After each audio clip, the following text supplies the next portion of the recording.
पिछले क्लास में मैंने आपको टीआईआर पढ़ाया था, याद करो, टोटल इंटरनल रिफ्लेक्शन। एक बार मैं डिस्कस कर देता हूं कि अब तक हम लोगों ने क्या क्या देखा, याद करो, याद है ना सबको? एक एक चीज मैंने बताया था। हाँ, अब तक हम लोगों ने देखा है कि टीआईआर का जो कंसेप्ट है, खास करके ऑप्टिकल फाइबर में, जो तुम 4G 5G नेटवर्क की दुनिया के बारे में सोच रहे हो, उसमें ये बहुत ही खास रोल प्ले करता है। ठीक है, तो ये बिल्कुल आज के टेक्नोलॉजी के साथ ये कंसेप्ट बिल्कुल मैच कर रहा है, इसीलिए इस कंसेप्ट पर बहुत सारे न्यूमेरिकल्स आते हैं। ये पहला इंपॉर्टेंट पॉइंट। दूसरा जो सबसे इंपॉर्टेंट पॉइंट है, टीआईआर में क्या होता है? अरे एक बात बता, टीआईआर अगर मुझे करवाना है, अगर कोई रे को टोटल इंटरनल रिफ्लेक्शन करवाना है, 100% रिफ्लेक्शन चाहिए, तो वो आपको रिफ्लेक्शन में नहीं मिलता, वो कहां मिलता है? रिफ्रैक्शन में। क्या इत्तेफाक है, ये भी मैंने आपको समझाया था। उसके बाद मैंने आपको बताया था एक और इंटरेस्टिंग फैक्ट, याद आ रहा है सबको? एक और इंटरेस्टिंग फैक्ट बताया था, angle of deviation versus I curve. सबको पूरा क्लियर हो गया था? अच्छा, उसके बाद मैंने आपको क्या बताया था? टीआईआर के लिए 2 कंडीशन का होना जरूरी है। रे कहां से कहां जाना चाहिए? अरे याद है, रे को कहां से कहां जाना चाहिए? रेयर टू डेंसर या डेंसर टू रेयर, R2D या D2R? अरे RD या DR? अरे रे को किधर जाना चाहिए, R2D या D2R? फटाक से बताओ, रे को किधर से किधर जाना चाहिए?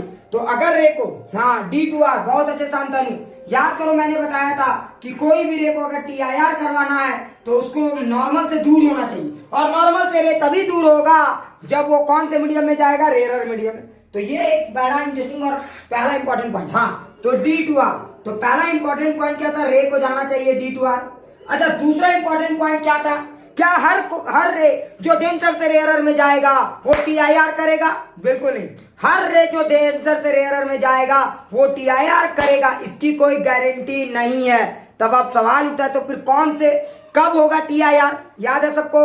अरे बताओ, टीआईआर कब होगा? कोई मुझे बता सकता है टीआईआर कब होगा? कोई मुझे फटाक से बताओ। तो टीआईआर तब होगा जब angle of incidence critical angle से ज्यादा होगा। तो दूसरा जो इंपॉर्टेंट पॉइंट था, angle of incidence should be greater than critical angle. तो आई होप कि ये पूरे 2 बेहतरीन तरीके से आपको गेम समझ में आ गए थे। हाँ, बहुत अच्छे सौरभ, बहुत ही शानदार। अब जरा सोचो, आज हम लोग कुछ कंसेप्चुअल न्यूमेरिकल करने वाले हैं इस टॉपिक पर। ठीक है, तो देखते हैं कि आप कितना देर तक टीआईआर के न्यूमेरिकल को हैंडल कर सकते हो। तो चलो एकदम बेसिक न्यूमेरिकल से शुरू करते हैं।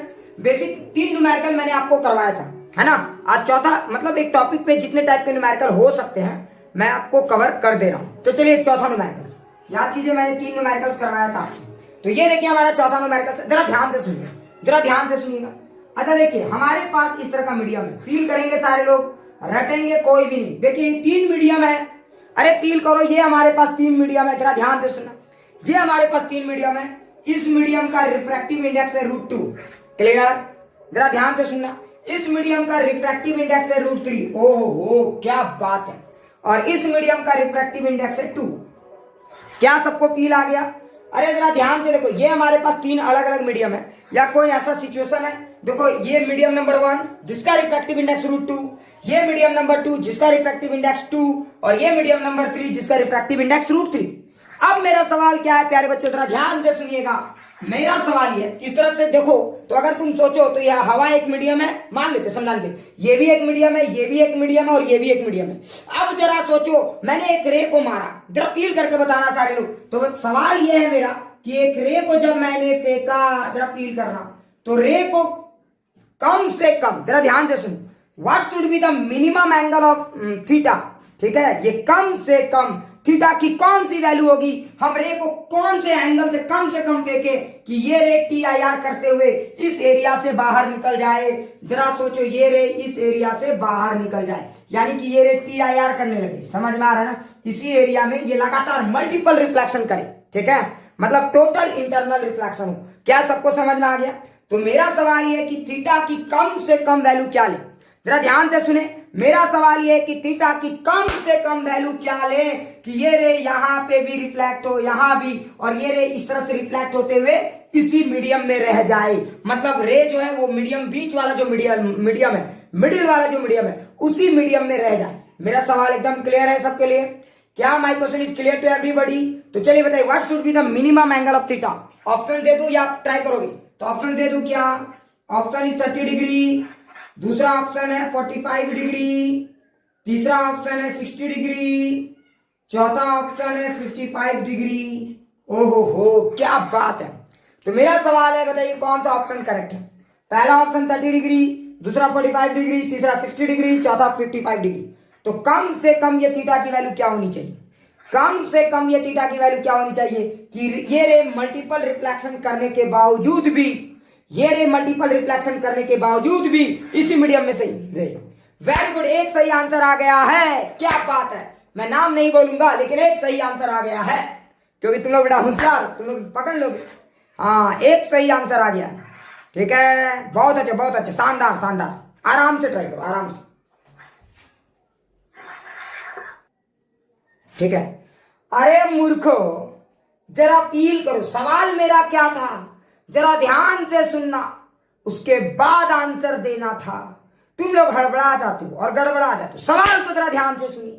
यहां पे एक मीडियम है √2, यहां पे एक मीडियम है 2 वाला, और एक मीडियम है √3 वाला। मेरा सवाल ये था कि यहां पे ये एंगल थीटा कितना दें, जरा फील करेंगे।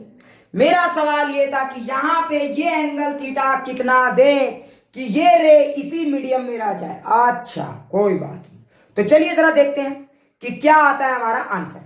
अगर तुम जरा ध्यान से देखो, और अगर तुम चाहते हो कि ये रे यहां पे TIR करे, ये रे यहां पे रिफ्लेक्ट हो, तो बताइए, अगर आप चाहते हो ये रे यहां टकराने के बाद यहां आए, तो बताओ यहां पे एंगल कितनी होनी चाहिए। मतलब अगर एक मीडियम है, जरा फील करना प्यारे बच्चों, जरा फील करना, एक मीडियम है √2 और एक मीडियम है 2। अगर तुम चाहते हो कोई रे यहां से 2 से √2 में जाए, तो बताओ कम से कम कितना एंगल इस रे को दे मेरे भाई कि ये वापस उसी मीडियम में आ जाए। तो जरा फील करो, समझ गए हो, कम से कम एंगल। तो अगर मैं यहाँ पे क्रिटिकल एंगल डिफाइन करना चाहूंगा यहां और यहां के बीच में, इस 2 और √2 के बीच में, तो देखते हैं क्या आता है, जरा फील करेंगे। तो ये आंसर आएगा 2 sin theta is equal to √2 sin 90 degree. ओहो हो, क्या बात है ना। कोई लोग बोले हाँ सर ये तो आ रहा है। अब जरा सोचो, ये sin थीटा की वैल्यू कितनी आ गई, 1/√2। क्या ये सबको फील आ गया। अरे जरा ध्यान से देखो, sin थीटा की वैल्यू कितनी आ गई, 1/√2। क्या ये सबको फील आ गया। अरे अब जरा सोचो, अगर sin थीटा की वैल्यू 1/√2 आ गई, तो थीटा c की वैल्यू कितनी आ जाएगी, 45 डिग्री। मतलब ये हुआ कि अगर तुम यहाँ पे रे को 45 या उससे ज्यादा एंगल से फेंकोगे, तो ये रे इतना तो गारंटी है कि इसके और इसके बीच में TIR करेगा। लेकिन जरा ठहर, अरे बुड़बक, 45 डिग्री आंसर बोलने वाले लोग जरा ठहर जाओ। अरे बुड़बक लोग, इसकी गारंटी तो तुम दे रहे हो कि सर 45 डिग्री में ये रे यहां TIR करेगा, मैं मानता हूं। लेकिन कभी तुमने सोचा कि बेटा मेरा सवाल क्या था। मेरा सवाल ये नहीं था कि सिर्फ यहां TIR हो, मेरा सवाल ये था कि रे पूरा इसी मीडियम में रहे। तो बताओ, अगर रे को इसी मीडियम में रहना है, तो रे को 1 और 2 के बीच में भी TIR करना होगा, और रे को 2 और 3 के बीच में भी TIR करना होगा। क्या समझ में आया। अरे बेवकूफ, मैं कहता हूं रे इसी में रहे, तो रे यहां पे भी TIR करे और रे यहां पे भी TIR करे। अरे बोल, फील आया। अच्छा हाँ सर, अब यहां पे भी एक बार चेक कर लेते हैं कि क्या एंगल देंगे कि यहां पे रे TIR होगा। चलिए, तो अगर आप यहां और यहां के बीच में क्रिटिकल एंगल डिसाइड करेंगे, ये हो गया 2, ये हो गया √3। ओहो हो, अगर आप चाहते हो कि रे यहां से आए और वापस इसी मीडियम में जाए, तो कम से कम क्रिटिकल एंगल तुम्हें तो निकालना होगा भाई, है ना। तो लेट्स टेक अ लुक। तो जरा देखते हैं, ये 90 डिग्री, अच्छा ये वाला थीटा सी है ना। देखो एक थीटा सी है 45 डिग्री, ये वाला थीटा सी निकाल रहे हैं इसके और इसके बीच का। अगर तुम इस फॉर्मूले को यूज करोगे तो 2 sin theta C is equal to √3। अरे जरा ध्यान से देखो, sin theta C is equal to √3/2। ओहो हो, यानी कि यहां पे तो ये 60 डिग्री आया। क्या सबको समझ में आया। इसका मतलब ये हुआ कि अगर आपके पास कोई रे है और अगर आपने, जरा फील करना, यहां से TIR कराना है ऊपर वाले से, समझ में आ रहा है ना, तो 45 डिग्री चाहिए, और यहां से कराना है तो 60 डिग्री चाहिए। अच्छा ठीक है सर। कुछ लोग बोलेंगे सर आपने तो मिनिमम एंगल बोला था, तो मैं कहां बोल रहा हूं, मैंने मैक्सिमम बोला है। अरे जरा समझो तो मिनिमम का मतलब क्या होता है। अब सोचो, अगर जरा सोचो, तुमने अगर मान लो 30 डिग्री से फेंका, मान लो अगर तुमने 30 डिग्री से फेंका, तो क्या होगा, फील करते हैं। हम लोग ऑप्शन से ही कंसेप्ट को समझने की कोशिश करेंगे, ऑप्शन से ही। क्यों ना हम लोग एक एक ऑप्शन को एनालाइज करें। अगर आपने 30 डिग्री से फेंका तो बोलो क्या होगा, ये तो पहली बार में धराशायी हो जाएगा। अरे ये पहली बार में धराशायी होगा, ये इस मीडियम को ही पार नहीं कर पाएगा। क्या ये बातें सबको समझ में आ गई। ये पहले ही धराशायी हो जाएगा, तो ये तो बेटा पहला वाला तो यहीं पे गलत है ना। ये बेटा क्या वापस आएगा, पहले बार में ही गेम से आउट, एक को बार टिक नहीं पाया ये, जबकि टिकने के लिए इसको 2 स्टेज में टिकना होगा, पहला स्टेज और दूसरा स्टेज, तभी तो कहेंगे कि गेम ओवर हुआ।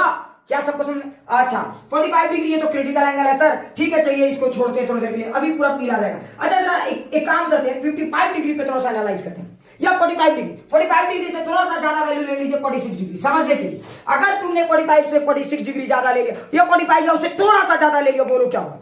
अरे बोलो क्या होगा? वो कौन से स्टेज को पार कर पाएगा, स्टेज 1 या स्टेज 2? अरे फटाक से बताओ वो कौन से स्टेज को पार कर पाएगा, स्टेज 1 या स्टेज 2? अरे फटाक से बोलो प्यारे बच्चे, बताओ तो कौन से स्टेज को पार कर गए?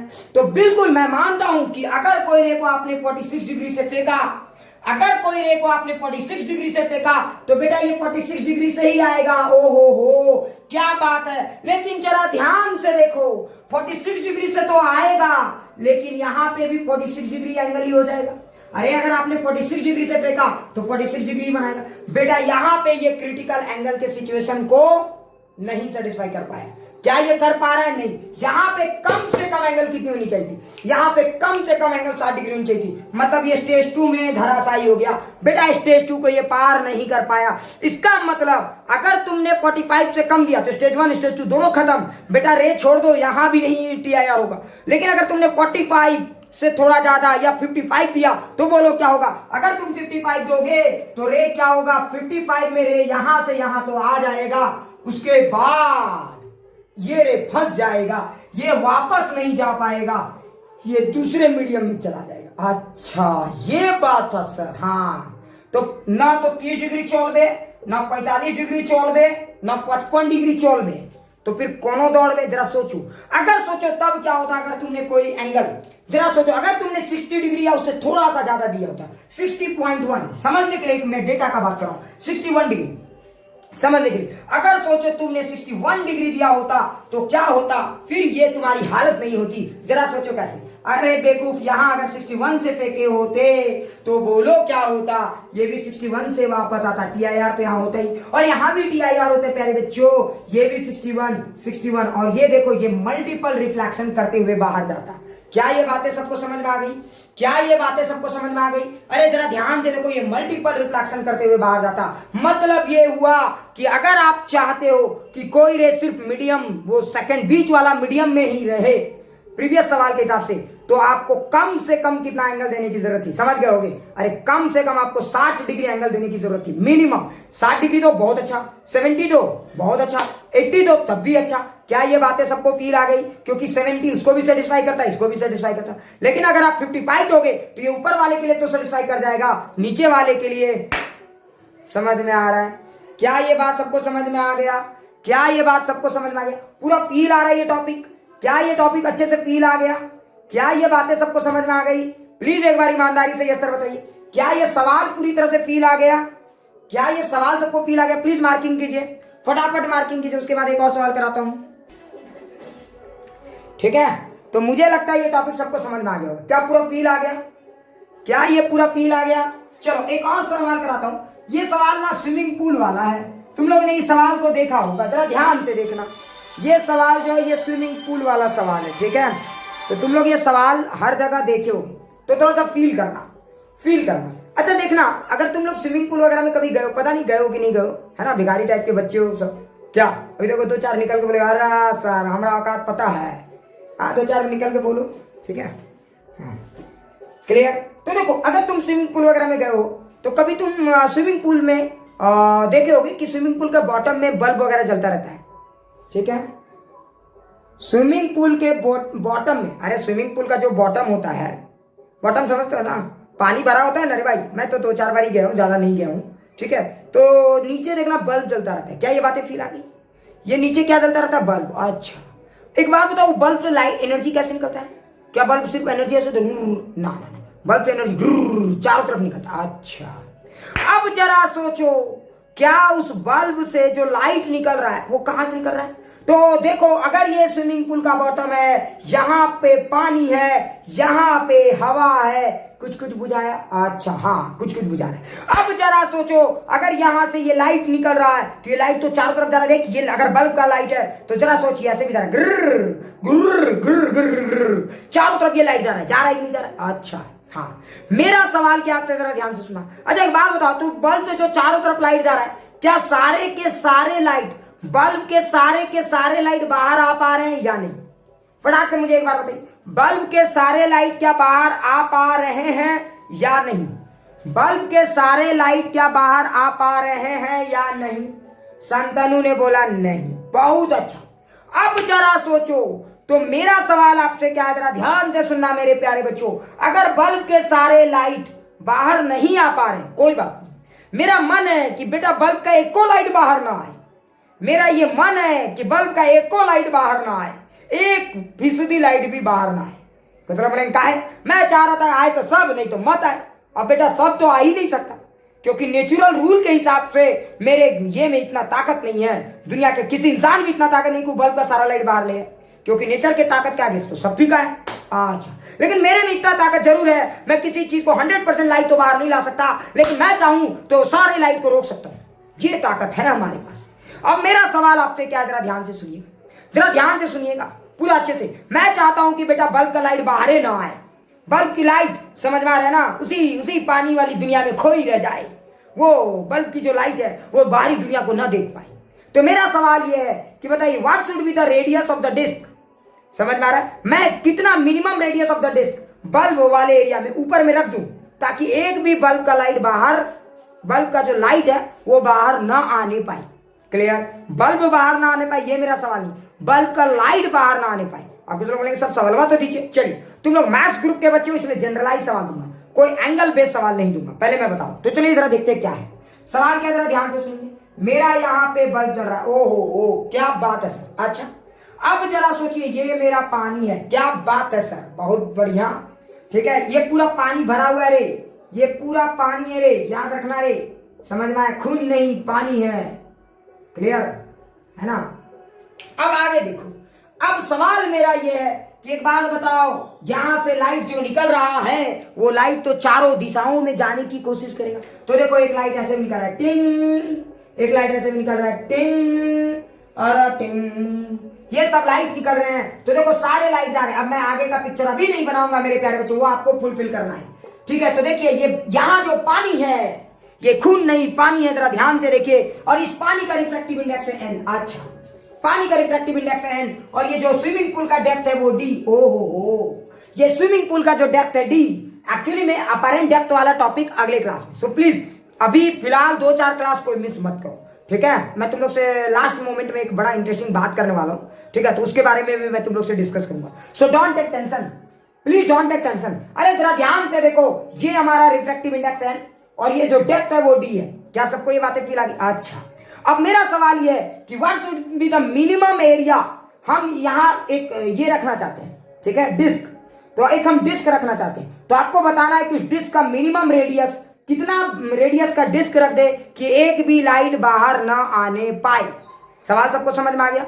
तो what should be the minimum radius of the disc और area of the disc that can be kept just over the bulb. समझ में आ रहा है? मिनिमम एरिया क्या रख दे बल्ब के जस्ट ऊपर में, यानी ये वाटर सरफेस में। क्लियर?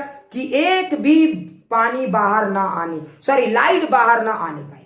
सवाल सबको समझ में आ गया? क्या क्वेश्चन सबको क्लियर है? क्या क्वेश्चन सबको क्लियर है? मैं चाहता हूं पूरा इस इलाके में अंधेरे का साम्राज्य हो जाए, है ना? कल महाराज किल्विस वाला युग आ जाए।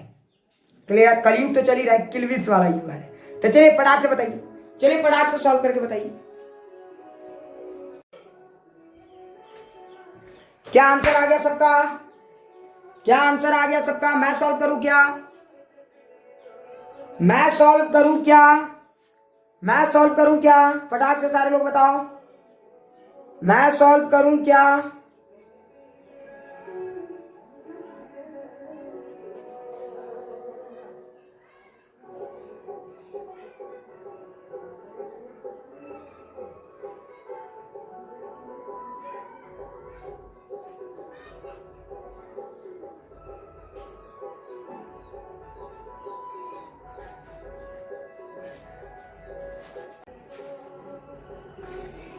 चलो तो देखो, अच्छा एक बात बताओ जरा फील करना।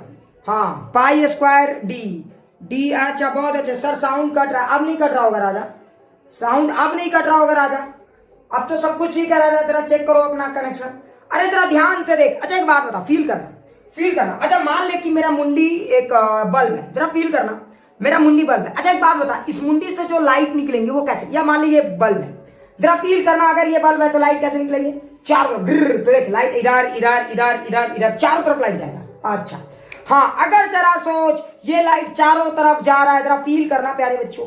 तो बताओ ये लाइट जो जा रहा है इधर, तो देखो जो इधर जा रहा है वो तो निकल जाएगा सीधा, मैं मानता हूं, लेकिन जो इधर जा रहा है वो भी निकल जाएगा, लेकिन बेंडेड होके। लेकिन जो थोड़ा सा और ज्यादा दूर जाएगा वो क्या होगा बोल, अरे वो क्या होगा बोल, अगर जो ज्यादा एंगल बनाएगा वो वापस आ जाएगा। तो जरा फील करना, अगर आप इस पिक्चर को छोटे फॉर्म में देखते हो तो यहां से जो लाइट चला, जरा फील करना, यहां से जो लाइट चला, एक लाइट रे तो ऐसे निकल गया, एक लाइट रे तो थोड़ा बेंड हो गया, ये वाला लाइट रे जरा फील करना, ये लाइट रे ऐसे चला गया।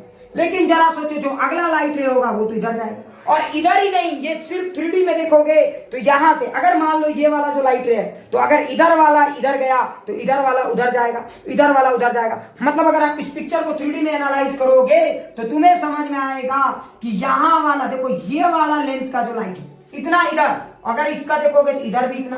क्या ये बातें फील आ गई? अच्छा जरा सोचो, तो अगर एक बात बताओ, बहुत सारे रे तो वापस अपनी दुनिया में जा रहे हैं, उनके लिए मुझे चिंता करने की कोई जरूरत नहीं थी। अरे भैया ये रे तो खुद जा रहा है, मैं चाहता हूं कि ये वाले जो रे इस दुनिया में आ रहे हैं, इनको इस दुनिया का झलक नहीं देखने देना है। तो बताओ मुझे किसको कवर करने की जरूरत है? क्या मैं इधर सीट देके बेकार क्यों अपना सीट बर्बाद करूं? इधर वाले रे आना भी नहीं चाहते हैं और वो आ भी नहीं रहे। नेचर कहता है भैया तू अपना सीट अपने पास रख, ये मेरे रे हैं भैया, ये अपनी दुनिया में आएंगे। तो बेटा मुझे इन रेस को रोकना है, 1 2 3 इस तरह करके 1 2 3। अच्छा बताइए 1 2 3 क्या सिर्फ इधर है या ये 3D में पूरे फैले हुए हैं? अगर मुझे इन रेस को रोकना है तो ये 1 2 3 क्या सिर्फ 1 डायमेंशनली फैले हुए हैं या पूरा 3D में फैले हुए हैं? अरे ये 1D या 3D, अरे फटाक से बताइए 1D या 3D में फैले हुए हैं? अगर मुझे इन रेस को रोकना है तो ये 1D में फैले हुए हैं या 3D में? फटाक से बताइए प्यारे बच्चों। बहुत अच्छे, 3D में। तो अगर आप इन रेस को एनालाइज करोगे, जरा फील करो, मतलब मुझे एक डिस्क चाहिए। अगर मान लो मैं इसकी बात करता हूं, जरा फील करना इस रेस की, मैं लास्ट वाले, तो मुझे इतने इसके अंदर में, जरा ध्यान से देखना, इसके अंदर में जितने भी रे आते हैं, मुझे इन्हीं रेस को रोकने की जरूरत है, क्योंकि यही रे लालायित है दूसरी दुनिया को देखने के लिए। अच्छा इसका मतलब सर मुझे इन्हीं रेस को रोकना है। ओ क्या ये बातें फील आ गई? मुझे इन्हीं रेस को रोकना है। अब बोलोगे सर बाकी को क्यों नहीं रोके? अरे बेवकूफ, बाकी तो आने की खुद ही चाहत नहीं रखे हुए। तो मुझे जो डिस्क की रेडियस चाहिए वो आर चाहिए। क्या ये बात समझ में आ गया? मतलब अगर किसी ने आपसे पूछा कि what should be the minimum radius of the disc, तो मुझे ये वाला वैल्यू आर चाहिए। और ये देखो, ये जो रेज है, तो जब ये रे जा रहे थे तो हम सिर्फ एक रे का बात करें, यहां से ऐसे लेकर एक रे, लेकिन ये डिस्क पूरा इस तरह से फैला रहेगा, है ना? तो इस डिस्क के बाहर आने वाले लाइट तो खुद नहीं आ रहे, और इसके इस डिस्क के अंदर या इस रिंग के अंदर जितने भी लाइट है सब बाहर की दुनिया में आ रहे हैं। तो मैं क्यों ना एक डिस्क, ओपेक डिस्क रख दूं, तो बेटा कोई लाइट बाहर आ ही नहीं पाएगा, है ना? तो एक भी लाइट बाहर नहीं आ पाएगा। क्या ये बातें सबको फील आ गई? क्या ये बातें सबको फील आ गई? ये बातें सबको फील आई कि नहीं आई? अब कुछ लोग बोलेंगे सर ठीक है ये बात तो फील आ गया, लेकिन अब सवाल है सर ये रेडियस कैसे निकालेंगे? तो देखिए मुझे जिस डिस्क की जरूरत है वो मैं इस डिस्क की बात करूं, तो सवाल उठता है सर इस डिस्क का रेडियस कैसे निकालेंगे? अरे बुढ़बाग जरा फील करो, अगर मेरा ये लाइट बल्ब यहाँ है और ये वाला मुझे बात करना है, ठीक है, ये वाला, ठीक है, तो मुझे ये वाला लेंथ निकालना है, रेडियस आर। सो मुझे यही निकालना है मेरे प्यारे बच्चों, मुझे यही रेडियस आर निकालना है। अब सवाल ये उठता है कि रेडियस आर कैसे निकालेंगे, है ना? तो समझ ही रहोगे। अच्छा एक बात बताओ बेटा, अगर इसका रिफ्रैक्टिव इंडेक्स n दिया हुआ है, जरा फील करना, अगर मान लो ये एंगल थीटा है तो ये एंगल भी थीटा होगा। क्या ये बात सबको समझ में आ गई? अरे बेवकूफ ये तो दिया हुआ है d, अरे बेवकूफ r और d, देखो मुझे क्या निकालना है r, मुझे d दिया हुआ है, थीटा मैं निकाल सकता हूँ, मैं थीटा निकाल सकता हूँ, बोलो निकाल सकता हूँ? अरे मुझे d दिया हुआ है तो सोचो मैं थीटा निकाल सकता हूँ, थीटा इनडायरेक्टली मुझे पता है क्योंकि रिफ्रैक्टिव इंडेक्स दो मीडियम का दे दिया गया है, तो थीटा मैं निकाल सकता हूं क्योंकि वो क्रिटिकल एंगल के बराबर होगा। तो मैं कैसे निकालूंगा जरा ध्यान से देखो, तो अगर मैं tan थीटा का यूज करूंगा तो tan theta equal to perpendicular by base, तो r बाई डी। तो जरा ध्यान से देखो r इज इक्वल टू मैं क्या लिखूंगा, d tan थीटा। क्या ये रेडियस सबको फील आ गया? क्या ये रेडियस सबको फील आ गया? जरा ध्यान से देखिए, क्या ये रेडियस सबको फील आ गया? अरे जरा ध्यान से देखो, ये रेडियस सबको फील आ गया होगा। अभिषेक दिक्कत हो गया? कहां पे दिक्कत है अभिषेक?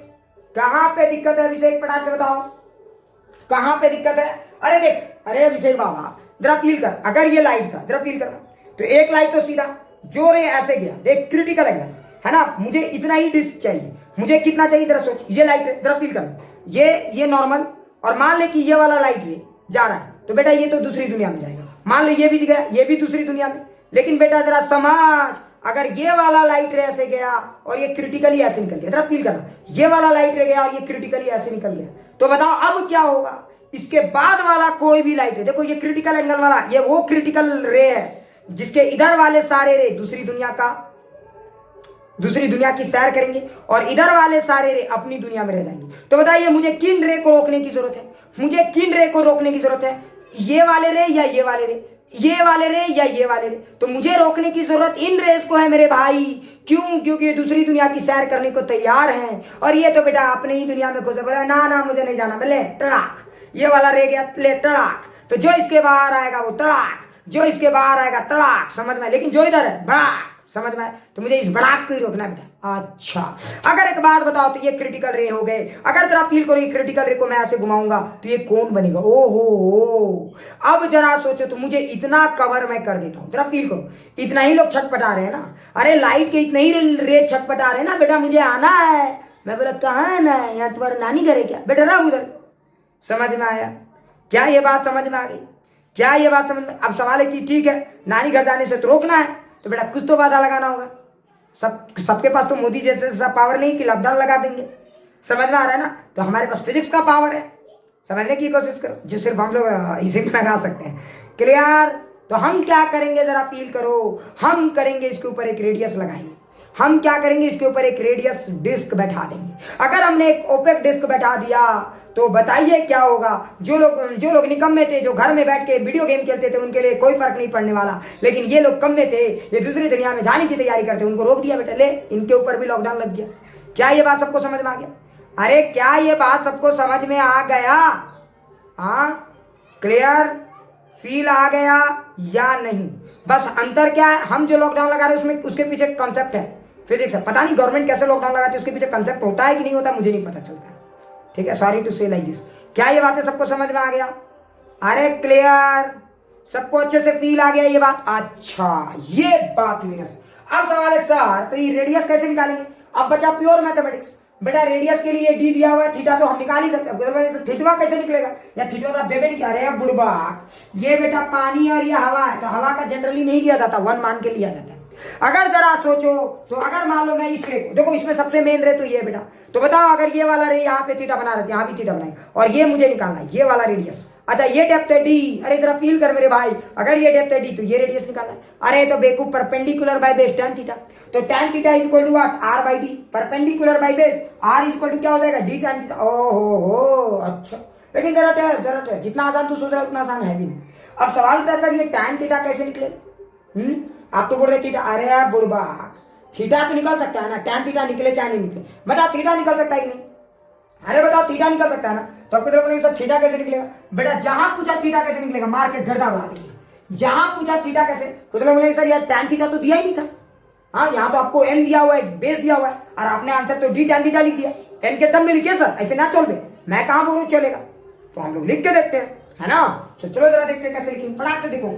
अब ये सब मैथमेटिक्स है, सो प्लीज मुझे ज्यादा इन्वॉल्व मैथमेटिक्स में मत करो, ठीक है? मुझे ज्यादा इन्वॉल्व मैथमेटिक्स में मत करो। अरे जरा फील करो मेरे प्यारे बच्चों, तड़ाक तड़ाक तड़ाक। एक लोगों ने लिख भी दिया ये थीटा। अच्छा बता, ये हो गया आपका n, ये हो गया n1। लगाइए स्नेल्स लॉ, गंजक्कर हो जाएंगे आप। अरे जरा लगा Snell's law, n sin theta. क्या फील आया? n into critical angle, sorry हाँ, r1 इंटू साइन 90 डिग्री। क्या ये फील आ गया? तो घोंगा का सिद्धांत कहता है साइन थीटा की वैल्यू 1/n। ले बेटा, अरे घोंगा का सिद्धांत कहता है sine theta equal to 1/n। अरे घोंगा भी कुछ कहता है? घोंगा का कुछ भी सिद्धांत है, सबका सिद्धांत है, घोंगा, कुत्ता, बिल्ली, लेकिन इंसान का कोई सिद्धांत नहीं। इंसान का दुए को सिद्धांत है, चाहे पैसा या मजहब, बस इंसान इसी में पागल है। उसके अलावा इसके पास कोई सिद्धांत ही नहीं, कोई सिद्धांत नहीं। सच बता रहा हूं, ये मेरा अपना एक्सपीरियंस है, ठीक है? अब आगे बढ़ते हैं। हाँ बेटा, और जो पैसा और मजहब के पीछे गया, बेटा मैं बताता हूँ मेरे पॉइंट ऑफ व्यू से, धर्म लोगों को गुमराह करता है, वो सही रास्ता नहीं दिखाता, ये सच है। अगर अपनाना है तो साइंस धर्म अपनाओ, लगाओ बेटा फिजिक्स। बेटा टेस्ला से भी कोई बड़ा धार्मिक इंसान होगा, डायलॉग मार के तो सब चले जाते हैं। हाँ, डायलॉग मार के तो सब चले जाते हैं बेटा। टेस्ला से भी बड़ा कोई है क्या? पूजा करना टेस्ला का करो तो करेंगे आसाराम बापू का, तो करेंगे मौलवी का, जो बेटा कई क्या बोले, अब आगे बोलने लायक नहीं है। समझने की कोशिश करो। अब तुम लोग तो पढ़े लिखे वर्ग हो, कभी तो सुधरो बेटा। अभी भी वही घन चक्कर वाली दुनिया में बैठे पड़े। ठीक है, अब आगे बढ़। इधर सबका सिद्धांत है, लेकिन इंसानों का कोई सिद्धांत नहीं है बेटा। समझ में आ रहा है? धर्म भी इंसान का सही सिद्धांत नहीं है। वो धर्म का सिर्फ सहारा लेता है अपने कुकर्मों को छिपाने के लिए। समझ में आया? ठीक है। और मेरा पॉइंट ऑफ व्यू तो जहां है, मैं तो कहता हूं बेटा धर्म इंसान को सिर्फ गुमराह करता है। ये मेरा अपना पर्सनल ओपिनियन है, इसको किसी के ऊपर थोपा नहीं जा सकता। जो धार्मिक बना, चाहे वो कोई धर्म अपनाए, वो सिर्फ बेटा ये हो रहा है, जहालत में जा रहा है, जहालत में जा रहा है। क्योंकि बेटा देखो, धर्म के नाम पे लड़ते हैं, धर्म के नाम पे मरते हैं। बेटा जिस धर्म में आपने एक दूसरे का इज्जत करना नहीं सीखा, वो धर्म की तो ऐसी की तैसी। समझ में आ रहा है मैं क्या कह रहा हूं? और बहुत मतलब गजब गजब गजब दुनिया हमारी चल रही है। क्या मानते हो? नहीं बात? ठीक है। लोग फेस्टिवल मनाने के नाम पे देखो बड़ा बड़ा चुंगा लगा देते हैं। अरे आप करो ना पूजा, कौन मना किया आपको? श्रद्धा आप दिखाओ।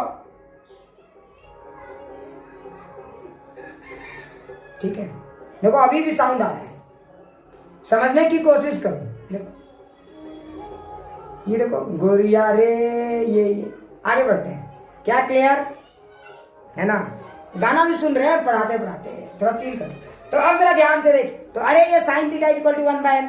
तो देखो अब यहाँ पे अगर आप लगाओगे तो this is perpendicular and this is what, तो परपेंडिकुलर बाय बेस। अब सवाल उठता है सर यहाँ तो साइन थीटा पता है, tan थीटा का क्या करें? अरे मूर्ख, अगर आप मैथ्स में थोड़े भी अच्छे हो तो आप जानते हो ये परपेंडिकुलर 1 हो गया। अरे बेस में क्या हो गया? अरे जरा फील कर, सॉरी परपेंडिकुलर बाय हाइपोटेन्यूज। देखो ये परपेंडिकुलर बाय हाइपोटेन्यूज n, तो बेस में क्या हो जाएगा? √(n²-1)। तो बेटा अगर sin थीटा 1/n है तो tan थीटा क्या होगा? जरा फील करना मेरे प्यारे बच्चों, d tan theta perpendicular by base, तो 1/√(n²-1)। क्या ये सही लिखा या गलत? क्या ये मैंने सही लिखा या गलत? जरा ध्यान से देख। अगर sin थीटा की वैल्यू 1/n है तो tan थीटा की वैल्यू क्या होगी? d 1/√(n²-1)। अब कुछ लोग बेटा बड़े स्मार्ट हैं, वो लोग कितने स्मार्ट हैं, ऐसे लिख सकते थे r equal to d tan theta. मैंने बोला बहुत अच्छे sir, d tan sir theta है ना sir, sine inverse of 1/n ये होता है बेटा। देख ये राइटिंग स्टाइल, मतलब क्या दिखाना चाहते हो? क्या आपको मैथ्स आता है? बेटा मैथ्स आता है तो आप ये नहीं दिखाते। अगर आपको मैथ्स आता है ना तो आप ये दिखाते, जो 10th का बेसिक कंसेप्ट है। बातों को समझने की कोशिश करो। क्लियर? ये बातें सबको फील आ गई? तो r is equal to d by √(n²-1)। ये सबको फील आ। अच्छा ये रेडियस है हमारा, मतलब कम से कम इतना बड़ा रेडियस लगा दो, इतना बड़ा डिस्क लगा दो, चौपा हो जाएगा। क्लियर? कोई भी लाइट बाहर नहीं आ पाएगा। अच्छा अभिषेक बोल रहा है सर थोड़ा क्लियर लिखे। ठीक है अभिषेक, डोंट टेक टेंशन, अब की बात से मैं पूरा क्लियर लिखूंगा। क्या ये बात सबको समझ में आ गई? क्या ये बात सबको समझ में आ गई? सो देखो मैंने क्या किया, साइन थीटा का सहारा ले लिया, tan थीटा में बदल दिया, ट्रायंगल्स का सहारा लेके साइन थीटा को मैंने ट्रायंगल्स में बदल दिया, परपेंडिकुलर बेस हाइपोटेन्यूज में, और उसी को फिर मैंने tan थीटा में बदल दिया। बस मैंने यही सहारा लिया और ये आया हमारा आंसर। अच्छा आप जरा सोचो, अगर मिनिमम रेडियस की बात करोगे तो ये होगा। तो अगर आपको किसी ने बोला कि डिस्क का एरिया बताओ, तो what is the minimum area? What is the minimum area? तो देखो मिनिमम एरिया क्या आएगा? पाई r स्क्वायर। क्या ये बातें सबको फील आ गई? So this is the minimum area, तो पाई r स्क्वायर। तो पाई r स्क्वायर की जगह क्या लिखेंगे? ये वाला, तो r स्क्वायर की जगह d² by n²-1। So this is the minimum area. क्या ये सबको फील आ गया? क्या? अच्छा वो जोड़ घटाव करके देख लेना। ठीक है, जोड़ घटाव में थोड़ा सा स्ट्रांग नहीं हूं। क्या ये सबको फील आ गया? तो कितने लोगों का यही आंसर आता है? ईमानदारी से एक बार बताइए, कितने लोगों का यही आंसर आया? बहुत अच्छा।